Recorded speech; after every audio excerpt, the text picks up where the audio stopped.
नमस्कार मित्रांनो, एन के ऑनलाईन क्लासमध्ये आपल्या सर्वांचं मनपूर्वक स्वागत. मित्रांनो, इयत्ता 12वी जॉग्रफी म्हणजे भूगोल या विषयाच्या संदर्भातील आकृत्यांचा जो प्रश्न आहे त्याच्यामध्ये कोणत्या आकृत्या महत्त्वाच्या आहेत त्याची माहिती मी यापूर्वी दिलेलीच होती. पण आता प्रत्यक्षात आकृत्या पाहूयात, कारण पेपरला जाण्यापूर्वी तुम्ही ह्या आकृत्या पाहून गेल्यात तर नक्कीच तुम्हाला त्याचा फायदा होईल.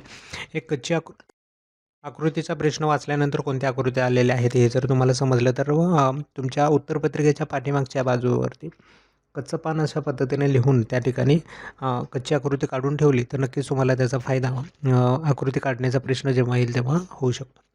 तर मित्रांनो पहा, याच्यामध्ये सगळ्यात महत्त्वाची आकृती लोकसंख्या संक्रमण सिद्धांताच्या संदर्भातली आहे.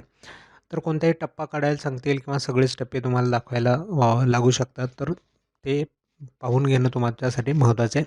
पहिला टप्पा जो जो आहे तो अतिशय स्थिर लोकसंख्या वाढणार आहे, ज्याच्यामध्ये मृत्यूदर जास्त आणि जन्मदर दोन्ही जास्त असतात, त्यामुळे लोकसंख्या फार कमी असते.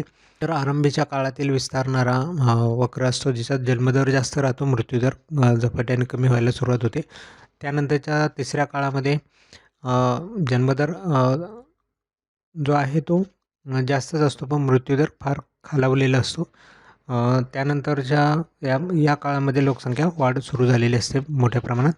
कमीत कमी बदल दाखवणारा चौथा टप्पा आहे, ज्याच्यामध्ये जन्मदर देखील खालच्या स्थितीत येऊन जातो आणि मृत्यूदर देखील दोन्ही जवळ येऊन जातात. त्यामध्ये लोकसंख्या वाढ थांबून जाते आणि नंतर शून्य वाढ दर्शवणारा नंतर लोकसंख्या वाढणं बंद होऊन जातं, कारण जन्मदर मृत्यूदर दोन्ही फार कमी झालेले असतात, एकमेकांच्या जवळ आलेले असतात. हे 5 टप्पे तुम्हाला लोकसंख्या संक्रमण सिद्धांतात सांगितलेले आकृतीच्याद्वारे दाखवायला लागतात. यानंतर दुसरी आकृती जर पाहिली तर विस्तारणारा वयलिंग मनोरा आहे, तो बऱ्याच वेळेला परीक्षेला विचारला गेलेला आहे. विस्तारणारा म्हटलं किंवा अविकसित देशांचा लोकसंख्या मनोरा म्हटलं तरी तो हाच आहे. तो अशा पद्धतीने दाखवायचा आहे. त्यानंतर दुसरे 2 मनोरे आहेत, स्थिरावलेला आणि संकोचणारा.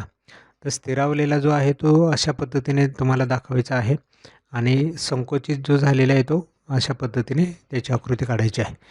यानंतर पहा, रेषीय वस्ती, त्रिकोणाकृती वस्ती ह्या वस्त्यांचे जे प्रकार आहेत त्यांच्या संदर्भातले आकृत्या आहेत त्या तुम्हाला काढायला विचारले जातात.